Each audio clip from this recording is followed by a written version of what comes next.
तो अभी टाइम नहीं, बाद में आके मिलना। लेकिन उस आने वाले ने, उस दस्तक देने वाले ने कहा कि नहीं, मैं आया नहीं हूं, मुझे भेजा गया है। कह दो सुभान अल्लाह। मैं आया नहीं हूं, मुझे भेजा गया है। और कहा किसने भेजा? कहा मुझे उसने भेजा कि जिसके नाम को बशराफी ने बुलंद किया, आज उसका नाम बुलंद जिसने किया है उसने मुझे भेजा है।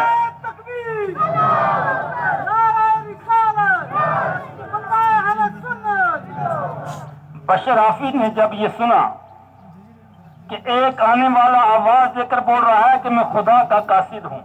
किसका कासिद हूं? खुदाए अज़्ज़ा व जल का कासिद हूं। और बशराफी, तुझे रब ने सलाम भेजा है, तुझे रब ने सलाम भेजा है और मैं रब का सलाम लेकर के तेरे पास आया हूं।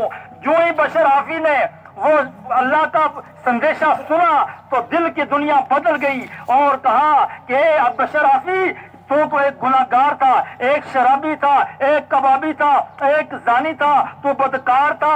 अल्लाह की नाफरमानी करते करते पूरी जिंदगी तूने गुजार दी। सिर्फ एक अल्लाह के नाम को जमीन से उठाकर आला मकाम पे रखने की वजह से वो मेरा रब कितना रहीम है, वो मेरा रब कितना करीम है, वो मेरा रब कितना ही गफूर रहीम है कि एक नाम को उठाने से मुझे अपनी बारगाह में कबूल फरमा लिया, मेरे लिए सलाम भेजा है। उसी टाइम तमाम शराब खानों को आग लगा दी और अपने तमाम गुनाहों से तौबा करके अल्लाह के हुजूर झुक गया। शर्मिंदा होकर अल्लाह से कहने लगा, ए मेरे मालिक को मौला, तू बड़ा रहीम और करीम है। आज मैं अपनी जिंदगी के सारे गुनाहों से तौबा करके तेरी बारगाह में रुजू करता हूँ, तेरी बारगाह में हाजिर होता हूँ, मेरी तौबा कबूल फरमा ले। अल्लाह तबारक व तआला ने फरमाया कि बशराफी, मैंने तेरी तौबा कबूल फरमा ली, तेरे सारे गुनाहों को माफ कर दिया।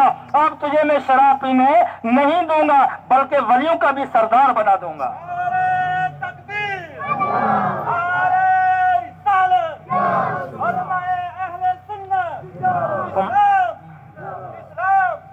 मौजूद सामीन इकराम, तौबा की इतनी बड़ी फजीलत है, अगर कोई बंदा मरने से पहले पहले भी तौबा कर लेगा तो अल्लाह तबारक व तआला फरमाता है कि मैं उसको इतना उस पर रहीम और करीम हो जाऊंगा कि उसके सारे गुनाहों को माफ कर दूंगा। लेकिन ये पता नहीं कि मौत आएगी कब, किसी को पता है? अक्सर देखा जाता है कि आज के दौर में ज्यादा से ज्यादा मरने वालों की तादाद जो है वो नौजवानों की है।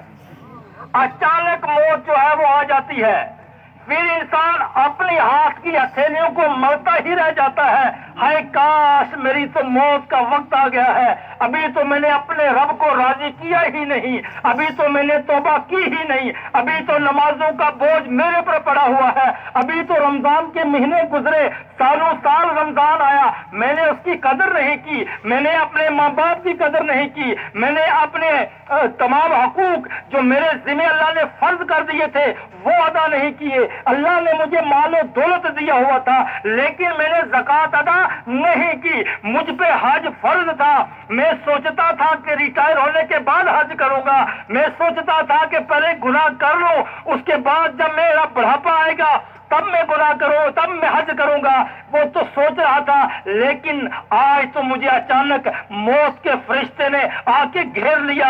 आज मैं नमाज नहीं पढ़ सकता, आज मैं ज़कात नहीं दे सकता, आज मैं हज नहीं कर सकता, आज मैं रमजान के रोजे नहीं रख सकता, आज मैं अपने रब को राजी नहीं कर सकता, आज मेरे पास वक्त नहीं है। वो अपनी हथेलियों को मलता ही रह जाता है कि मौत का फरिश्ता आकर कहता है कि अल्लाह के बंदे अब तेरे पास वक्त नहीं, अब तो चाहता है कि मैं नमाज पढ़ लूं, अब तो चाहता है कि मैं रोजे रखूं, अब तो चाहता है कि मैं सदका और खैरात करूं, अब तो चाहता है कि मैं ज़कात अदा करूं, अब तो चाहता है कि मैं खाना काबा का हज करूं, लेकिन आज तुझे ये तमाम काम करने की कोई भी इजाजत नहीं है, अब तेरे पास टाइम नहीं है। अब वो बंदा रोता और कफ़े अफसोस मलता मलता दुनिया से चला जाता है।